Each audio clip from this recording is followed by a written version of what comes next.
Thank you for that introduction. Good afternoon, ladies and gentlemen. It is a privilege. I'm squeezing in and I made it, okay. It's a privilege and an honor to stand before you today as we celebrate 225 years for the Georgetown County Library. This milestone is not just a celebration to be cherished of this institution, but it is a reflection of our rich history, culture, spirituality that all defines the uniqueness of Georgetown County. Join me as I take a journey of exploration into the religious life and deep spiritual traditions that have shaped our community over time. Before we take that trip and travel back down memory lane, let's reflect on who we are. Georgetown County is uniquely nestled near the heart of South Carolina and also in the heart of South Carolina, a place where faith and spirituality are not just aspects of life, but they're interwoven into the very fabric of our existence. Next slide. See what we're doing. Okay. Talking about us. Well, a glimpse of our history is that, as you know, we're the third oldest city in the state, and it's a rich history that we possess. In 1690, rice was introduced to the area, but did not become a major crop until after the Revolutionary War, and local planters made large fortunes cultivating rice, making Georgetown the wealthiest county in the 13 original colonies. This crop required a large labor force, which meant more African slaves were imported. Next slide. The enslaved population was about 85% of the total population of Georgetown County throughout the 1800s. Although the Civil War spared much of the area, the social, political, and economic upheaval that followed caused the rice culture to collapse. Then a series of hurricanes in the 1800s delivered the final blow that ended the rice culture in Georgetown. Next slide. As I said, we're the third oldest city in the state, and we were founded in 1729. And there are 5 basic rivers: the Black, the Great Peedee, the Small Peedee, the Waccamaw, and the Sanput. From the early days of settlement to the present, our community has been blessed with a profound religious heritage that has guided our values, our actions, and our collective coexistence. In the late 17th and early 18th centuries, European settlers brought with them not only their hopes and dreams, but also their religious convictions. Anglican, Baptist, Methodist, Presbyterian congregations took root and flourished in our region. These early churches were more than places of worship. They were the bedrock upon which communities were built. They provided spiritual nourishment, education, and a sense of belonging in the new and often challenged world. Next slide. Here are our demographics. We're now a population of 8,435 with a density of 1,215 per square mile. The median age is 45.4. Needless to say, very few people in the room can claim that. The number per household is 2.6. And our religious makeup, next slide. Okay, 61% of the individuals in Georgetown County are religious, and 39% are considered non-religious. As you can see, Methodist at 20.7% is the largest denomination that's represented. Next slide. Our houses of worship. As we walk through the streets of Georgetown, we are reminded of this legacy by the beautiful and historic churches that we find gracing our landscape. Georgetown serves as home to a variety of historic churches, many with deep roots in the community, many who are not listed nor reflected in this presentation, that they also have a rich and diverse history and religious contribution to our county, each contributing to the spiritual and cultural landscape that we call Georgetown County. Now, first of all, Prince George. With its stories dating back to 1721, stands as a testament to the enduring faith of our forebears. Then there will be Bethel AME Church, which was founded in 1865 by former enslaved, as we've already been told. And so now, as we see Prince George Wynyard Episcopal Church, next slide. Prince George was founded in 1721. Its historical significance and unique features are the box pews, and in those box pews, in the wintertime, they said it would be very cold. They had no heat, and so parishioners would bring coal, and they would heat the boxes, and so they would stay warm within the framework of their box pews. Their original structure, it still stands today. Next slide. St. Mary of the Annunciation, established in 1789, the mother church of Catholicism in the Carolinas and Georgia. The current building is the third on the site and was completed in 1839. Next slide. First Baptist Church, established in 1804. Next slide. It traces its history and lineage back 300 years to the beginning of the Baptist faith in the South. Next slide. Oh, I'm going so fast. Historic Bethel AME Church. I met the pastor of Bethel some time ago, and I like her a whole lot. Well, Bethel, as I said, was founded in 1865, but the building was built in 1882. The first separate African-American congregation in Georgetown County. The current sanctuary was built, as I said, in 1882, and it was remodeled in 1908. Now, in 1980, the church's original wooden facade was bricked over. And there's a story behind that. I'm told that many of the congregants worked at a brickyard, and as they were preparing to leave work, sometimes with permission and sometimes with personal permission, bricks would follow them home.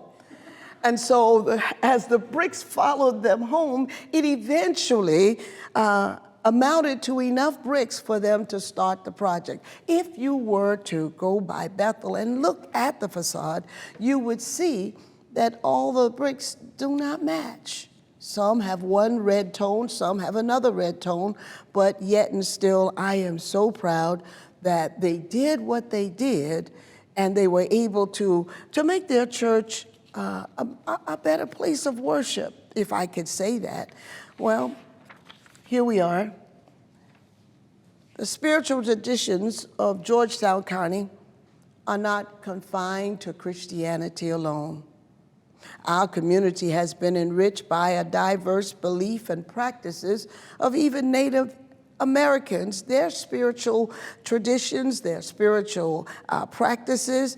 There were African traditions and more recent arrivals from various faith backgrounds. We find that many of our practices are somewhat unique to that house of worship, but yet there are those that are generic among most of us. Now, for example, when it comes to where I grew up, which was about 40 miles down the road, there are, for example, hymns and songs that I sing, that I know. And my congregation looks at me and they say, "Where'd you get that from?" And so while we're so close and while we are connected, we each have our individual traits and our individual practices, which makes us unique. This diversity has fostered a spirit of tolerance, respect, and mutual understanding that, in my opinion, is the hallmark of our community. In times of joy and in times of sorrow, the people of Georgetown County have turned to their faith for strength and for support and guidance. During the Civil War, our churches served as sanctuaries for prayer and reflection in the midst of turmoil. In the civil rights movement, they were supporters of courage and conviction. Where the fight for justice and equity is waged, our faith is unwavering. Well, I simply want to share with you that Georgetown County is a rich county. It has diverse beliefs and diversity in worship experience. And while I did a whole lot of work and shared a whole lot, I was hoping that maybe someone in the audience would share some of their religious practices that maybe everyone else is not aware of. And so from that, we can even gather and build a better and stronger base of knowledge. Do I have a volunteer? Tell me about your religious tradition. Tell me about your religious practices. Anyone? Don't make me call you. What's unique about your worship experience? What do you find different? Well, let me share from my background. A couple years ago, I did a sermon series addressed directly to the Black church, specifically Bethel. And in that sermon series, I dealt with going back to the old landmark. Landmark, as I will explain in a few minutes, is something that anchors us, something that connects us. And so I want to share with you some of that sermon. One of the at the end, I did an all-inclusive sermon that touched on every week that I dealt with. And I think it was like a 5-week series. And so let me share that with you now. The Black church has always been the center of the community, able to stand strong in the face of adversity. You see, it's in our faith practices that we draw from, and not just the Black community, but I can speak best from the Black perspective. And so from our trials and from the things that we encounter in life, we find that our faith in God, it is our bridge over what is called our deep and troubled waters. The Black church has always been known for meeting the needs of every generation. Our worship service would bring the Bible to life. You see, for us, we are animated. I'm kind of low-key today, okay, but we're animated. We just we put ourselves into what we believe. I'm not saying we're the only one, but I know that we do, and primarily I really know that I do. And so the Black church was and is filled with power, prominence, and potential. The Black church was and is our landmark. Landmarks have meanings. For many of us, we could identify our existence, our trials, our walk, our journey by reconnecting weekly in the Black church. You see, there are things that lets us know whether or not we're drawing closer to God or whether or not we're drifting away from God. Our worship experience is one that, there's a song that we used to sing, I'm gonna lay down my burdens down by the riverside. Well, in the worship experience, there's no river, but there is an altar. And so we would come to the altar, and yes, we would be demonstrative. Yes, we would just let it all hang out. Because when we walked out of the church, we were renewed. Our faith had been recharged, and our vision had been fine-tuned. Well, landmarks bring back memories, meanings for us. Oftentimes, the songs we sung and the hymns that we would also sing took on a special meaning for us. Amazing Grace, you saw that in the beginning. Well, that's one of the, well, what do you call it? We call it a ditty. What is a ditty? It is one of those songs that you can always reach back to and find strength as a result of. And so Amazing Grace, we would talk about it and we would think about it as we sung it, and it would just cause us to realize that no matter where we are, no matter what we're going through, no matter how difficult life may seem to be, that God's grace is sufficient. And so it was our practice, it was our tradition, it was our way of life to let the hymns speak to our situation, and to our situation, we would speak the hymns. Landmarks give direction. Many people have lost sight of the value of having a church to call home. Many people seem to feel that it doesn't matter where I go as long as I go, but you're not connected everywhere you go. You can't sit at every table and be fed. Every menu doesn't appeal to you, doesn't minister to you. And so having a church that you call home, it gives you that place where you can identify with, a place where you can draw from, and a place that you can pour into as well. Landmarks. The landmarks in our communities must be revived. Many people are no longer faithful to and in church. Well, some folks say, well, my church is nature.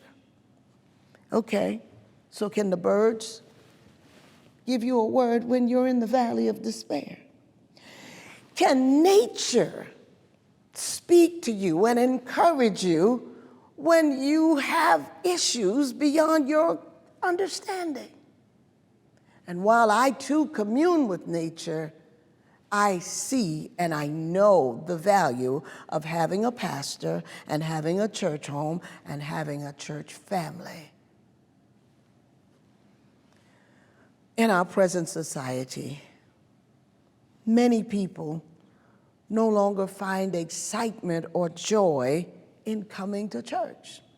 Now, COVID-19, it helped us. Somebody said, well, what are you talking about? How do you mean it helped us? COVID helped us to remember that we go to the building, but that we are the church. COVID helped us to reach back and reconnect with God himself and not just with a building. And so many people who were not able to come out or could not come out because churches were closed, they had to refigure. They had to reconstruct. They had to resurrect their faith in God and not in God through a building and through a particular place and time. I found that during COVID, it helped us to reassess the hymn that says, "A charge to keep I have, a God to glorify, an ever-dying soul to save, to be fitted for the sky." The hymn goes on to say, "To serve this present age, my calling to fulfill. Oh, may I in all my powers engage to do my master's will." Well, how did that work for you? It did. It worked for me in that it helped me to look past the fact that the doors of the church, the physical building, were locked and closed, and see that my heart was wide open and that I could receive from God no matter where I was sitting, no matter where I was standing, and no matter what was going on around me. And so the story is told, talking about not being able to go to church or not wanting to go to church. The story is told about a man who woke up one Sunday morning and he kept turning the alarm clock off. You know, he was resetting it for 5 more minutes and 5 more minutes. And so finally, his mom came into the room and his mom said, "Your breakfast is ready, and I'm not going to call you again to come down to eat it." And so the man said, I'm coming, give me some time, I'll be there. So mom said, "Are you going to church today?" And the man said, "I don't feel like it. They don't like me at that church. I don't need the pressure that I get from going to church. And you can't make me go to church, Mom. I'm an adult." The mother replied, "You can't stay home. You gotta go to church. Please get up, get dressed, eat breakfast, and go to church." The man was very persistent. He asked, "Give me 2 good reasons, Mom, why I should go to church." "Well, for one, you're 40 years old, and you're too big to whine like a baby. And the second thing is, you're the pastor. You have to go." And so church taught us during COVID that while we could not go, we yet still had to engage. Because people, from a perspective of a leader, people were depending on us. These were traditions, these were things that they were looking forward to. And so even though COVID threw us for a loop, we had to yet still lead from a place of authority, power, and wisdom. Well, many people struggle with whether or not their going to church is worth it. Many people struggle with the traditions and the practices that we grew up with all our lives. And so there are those who feel as if the traditions, the rituals, the activities, they're passé. They're no longer effective. They're no longer necessary. Because, you know, it's something. And I can say this because I'm a preacher, I'm a pastor. It's something when you get up out of bed, when you go to church, and the choir can't sing. They sound like the Hootable Band. If you watch Green Acres, if you watch Petticoat Junction, you were exposed to those people. You get up and get ready and go to church, and you're disappointed because the musicians they didn't collaborate as to how they were going to play a certain hymn or tune. It's disappointment. It's disappointing, and it's a great disappointment when you go to church and here's the clerk reading 1,000 announcements and you're saying, "I didn't come for that. Y'all could email that to me." It's disappointing that I gave my last dollar and I leave here as mixed up, messed up, and confused as I was when I came in.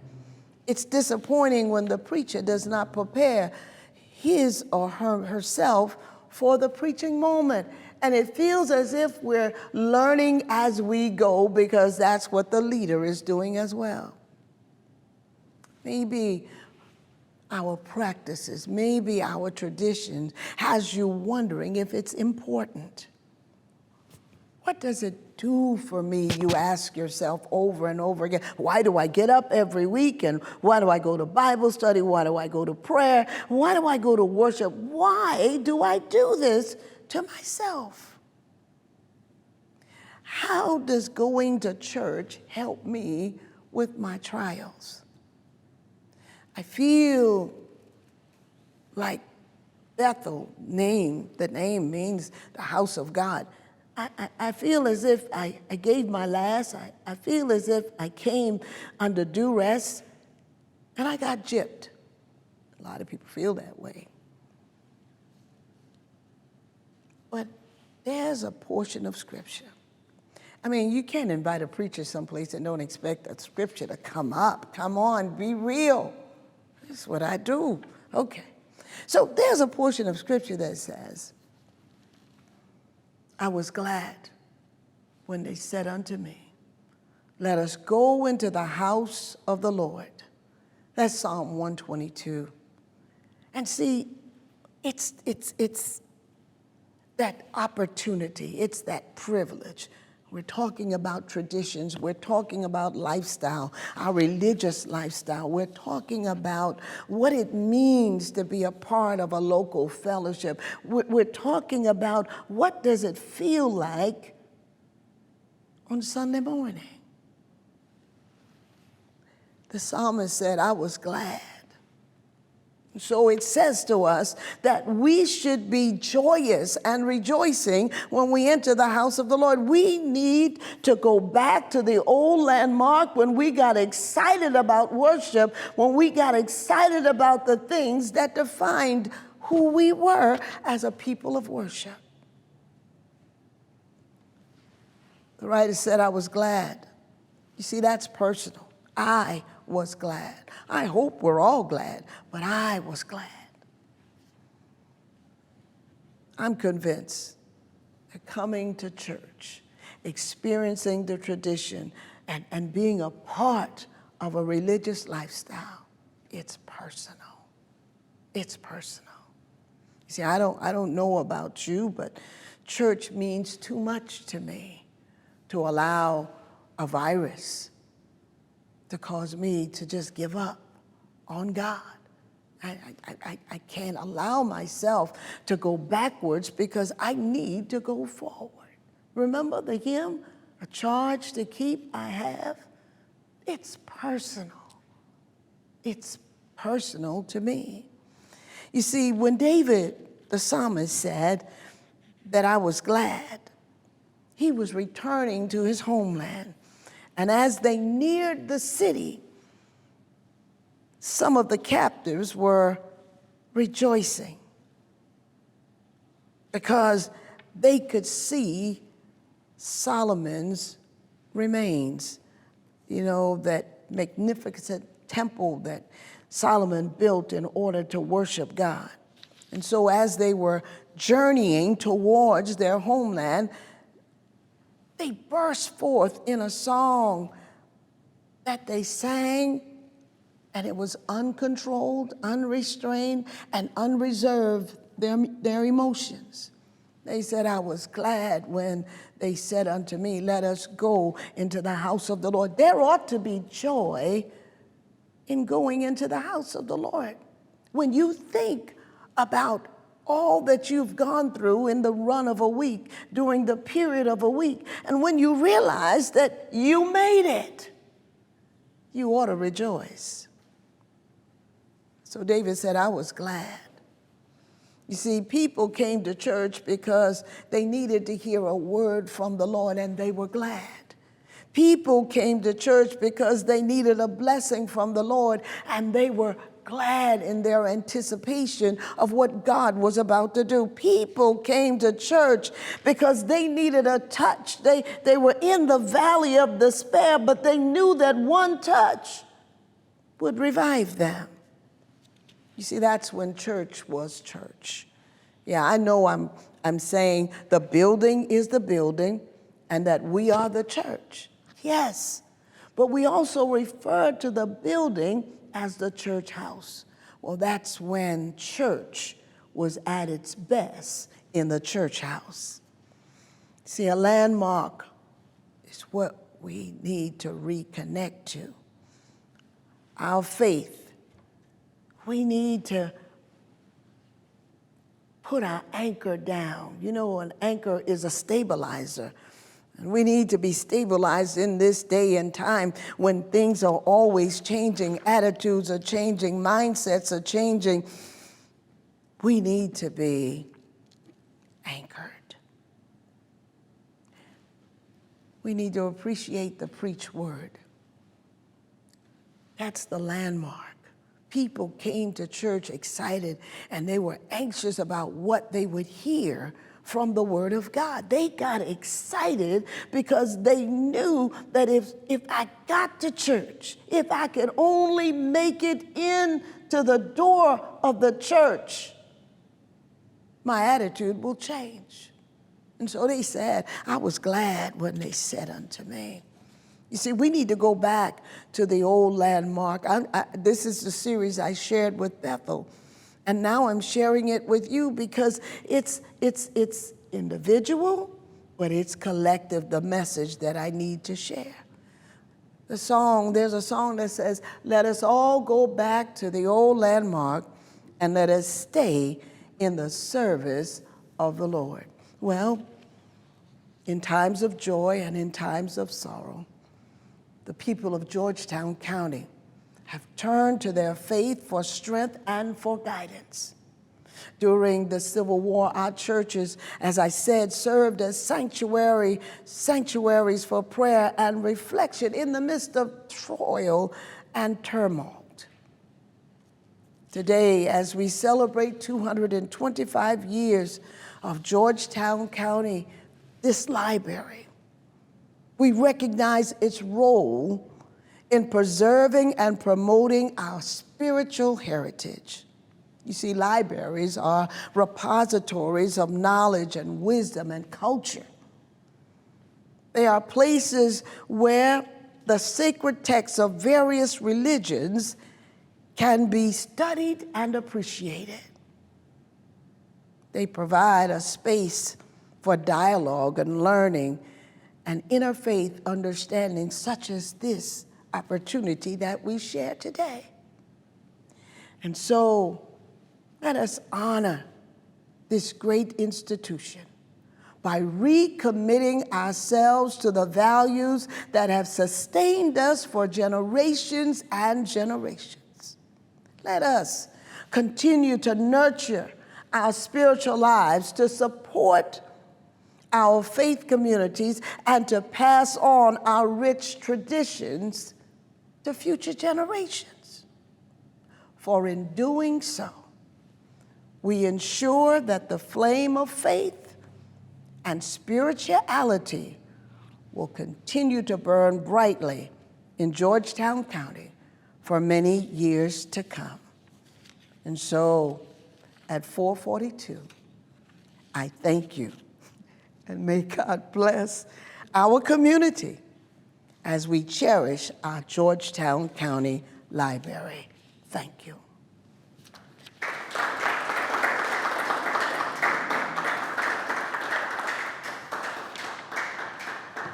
Okay. Would you answer some questions? Sure. Does anyone have any questions? Questions or comments out there? Yes. Why was historic in quotation marks?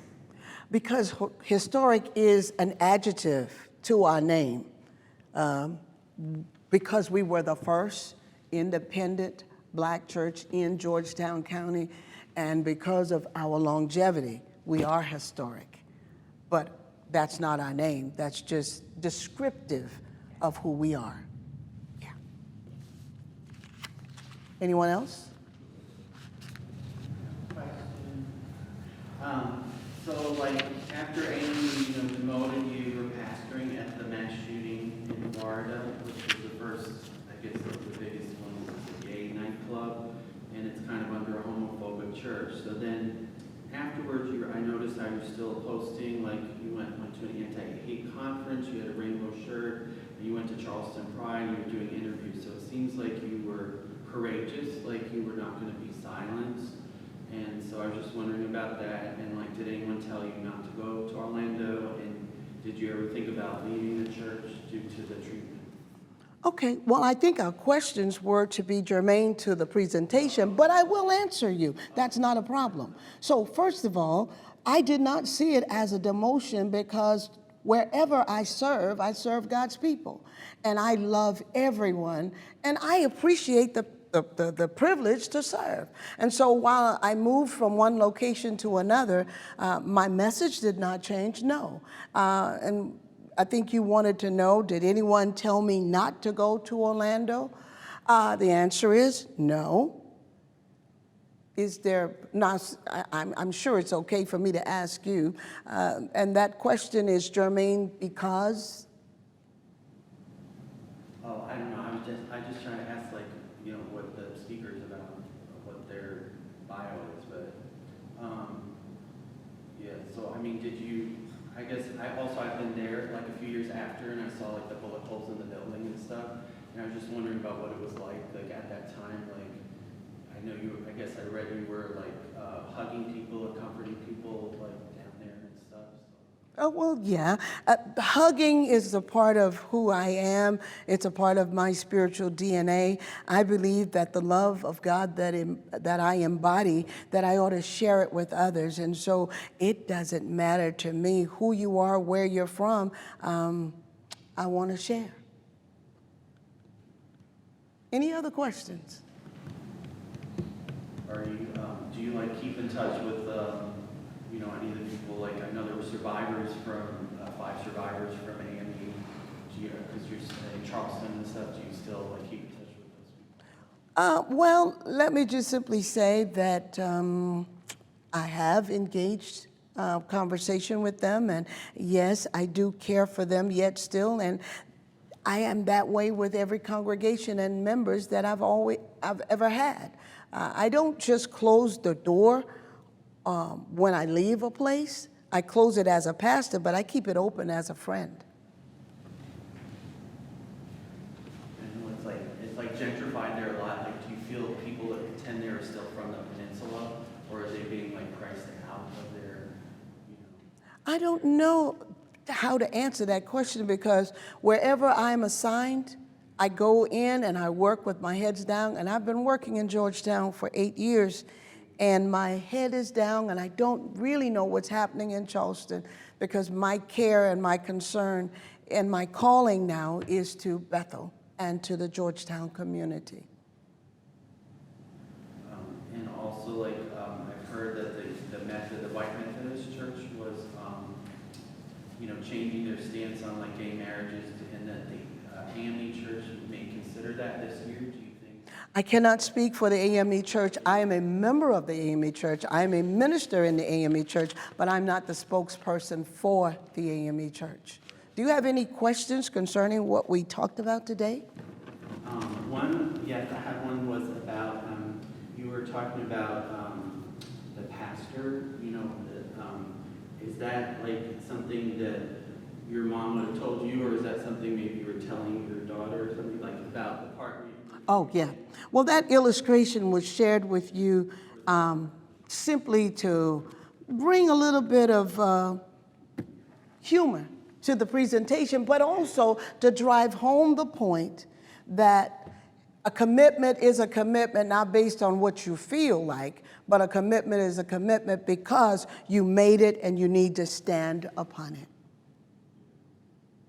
And so I hope I've answered your questions, and I hope that you are more knowledgeable now that I'm about to take my seat than you were when I stood up. Thank you.